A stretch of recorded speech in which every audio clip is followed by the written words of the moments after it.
Баршаңызға сәлем, Гүлдер әлемі каналына қош келдіңіздер.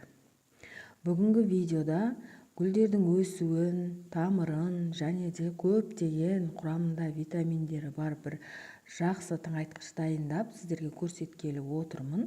Бұл көп гүлдейтін гүлдердің көбісіне жарайды, әсіресе әйел бақты, герандарға, жаңағы каланхоя гүлдейтін гүлдерге өте керемет жарайды, және де көптеген дәрумендердің жетіспеушілігі болады ғой гүлдерде.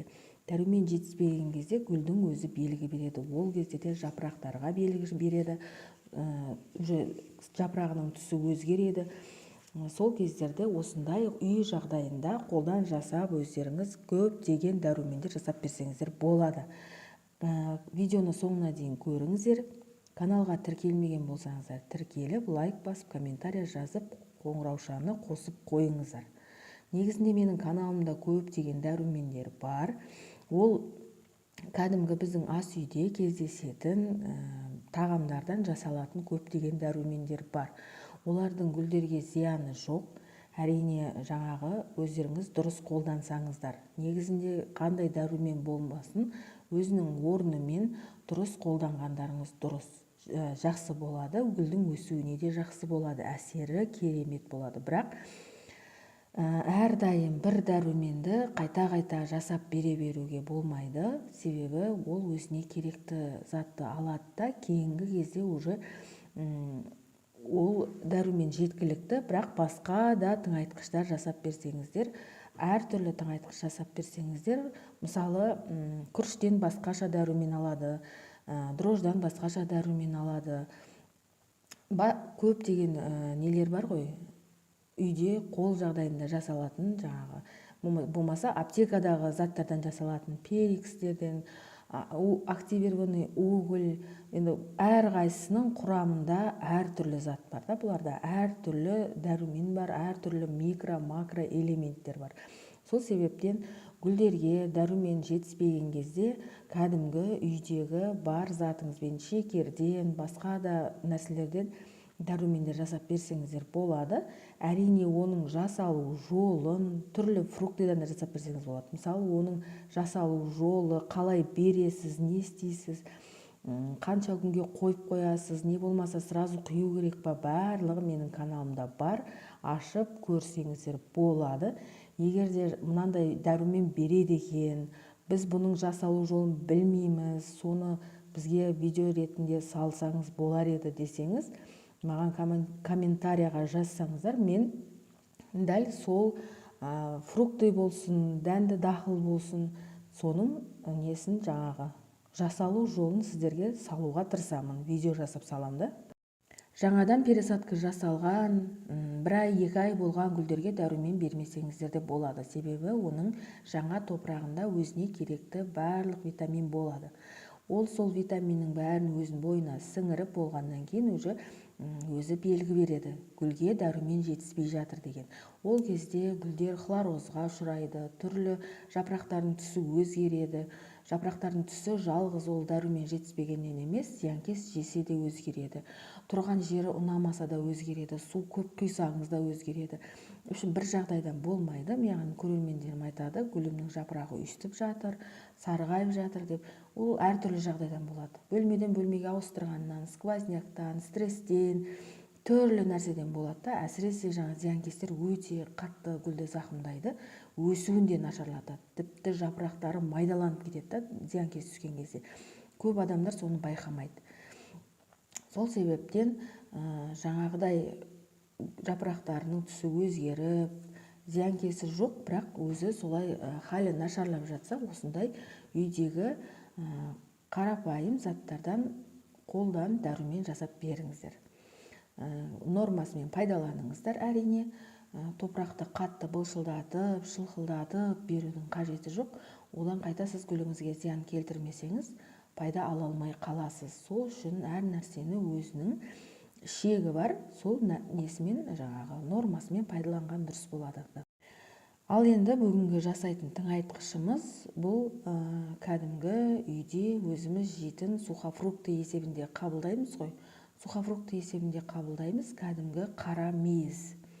қара мейіздің құрамында адам денсаулығына мысалы қандай көптеген витаминдер бар екенін менен жақсы білетін шығарсыздар.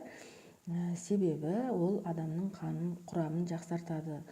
Құрамында көптеген витаминдер бар, темір бар, магний, басқа да көптеген витаминдер бар.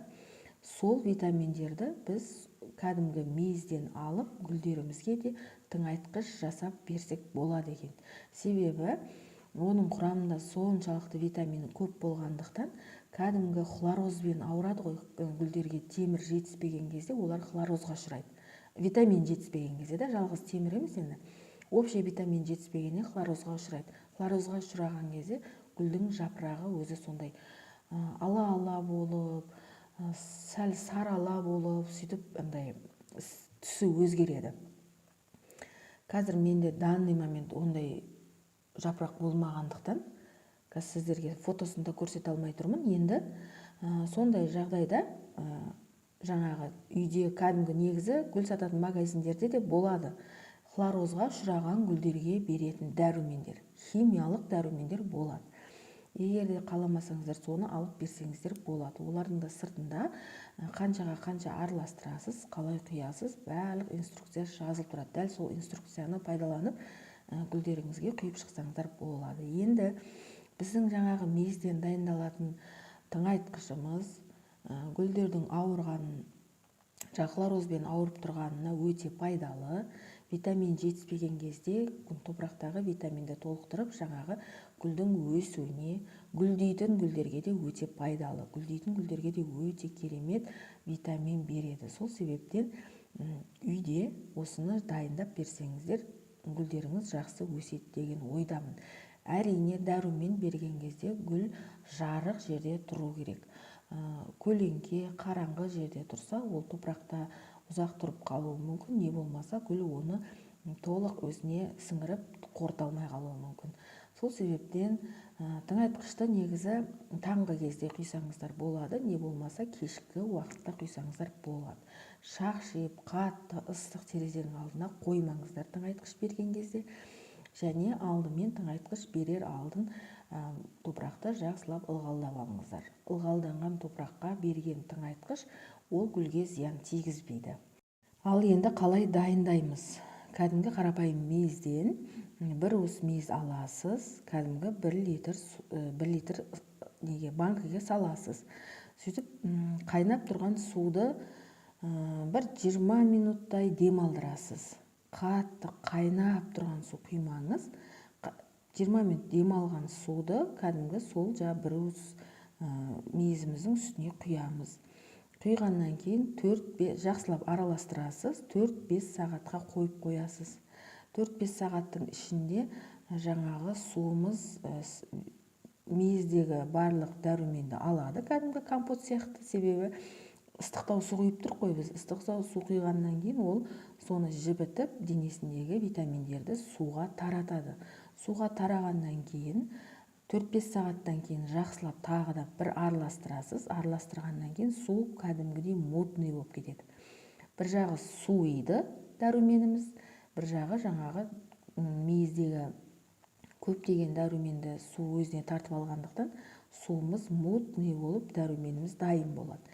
Сол дайын болған дәруменді кәдімгідей сүзіп аласыздар. Сүзіп аласыздар да гүлдің топырағына құйып шығасыздар. Топыраққа ылғалдап аласыз бірінші топырақты, содан кейін құйып шығасыздар. Бірақ аз-аздан құясыздар.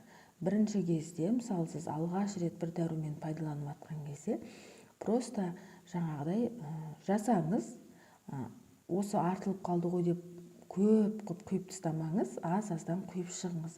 Егер де сіздің гүліңізге ұнап жатса, 1 айдан кейін, не болмаса 3 аптадан кейін осы нәрсені қайталасаңыз болады. Ал енді жаңағы жібітілген компотымыздан, жаңағы дәруменімізден қалған мейіз бар ғой, оны кәдімгідей өзіміз шаймен, не болмаса былай жеп қоюға болады. Не болмаса түрлі пирог пісірсеңіз де қосып жіберсеңіз болады. Себебі ол таза, жуылған және жаңағы жібітілген. Кәдімгідей жеп қойсаңыздар болады. Ол ешқандай отход емес уже. Артылған суларыңыз болса, егерде гүлдеріңіз үйде аз болып, менде 2, 3, сонша дәрумен не істеймін дейтін деп те жазатындар бар маған.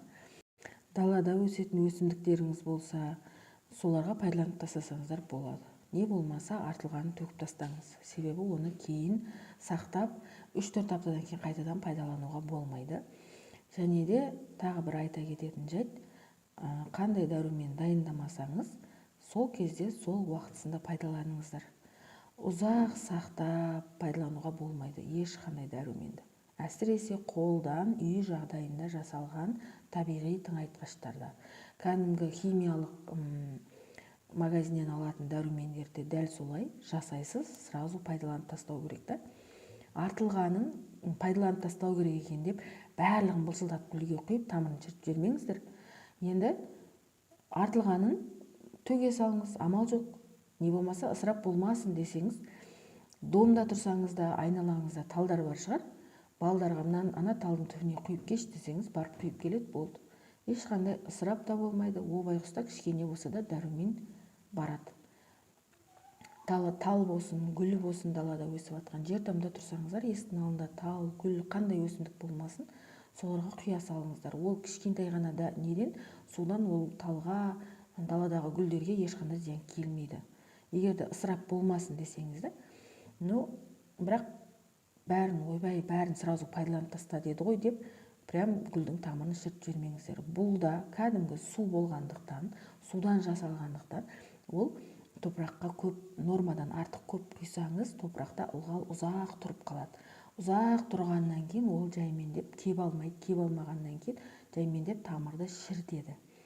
Сіз одан кейін 4 аптадан кейін қайтадан дәрумен берем деп, тағы сөйтіп 4 аптадан кейін тағы да сөйтіп былшылдатып құйсаңыз, одан кейін болды, гүлден айырыласыз. Не болмаса топырақ сасып кетеді. Не болмаса шіркей бірдеңе келеді ол гүлге. Сол себептен аз-аздан кәдімгі 100 граммдық стаканмен құйыңыздар.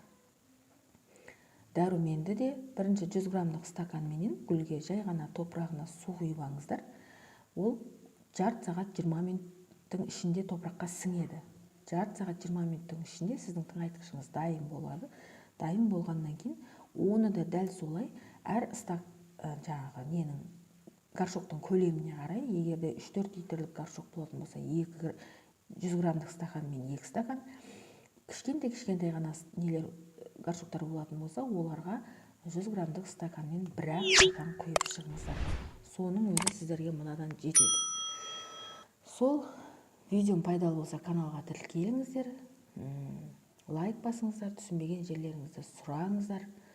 Қандай дәрумен бересіздер өздеріңіз, комментарийда бөліссеңіздер болады.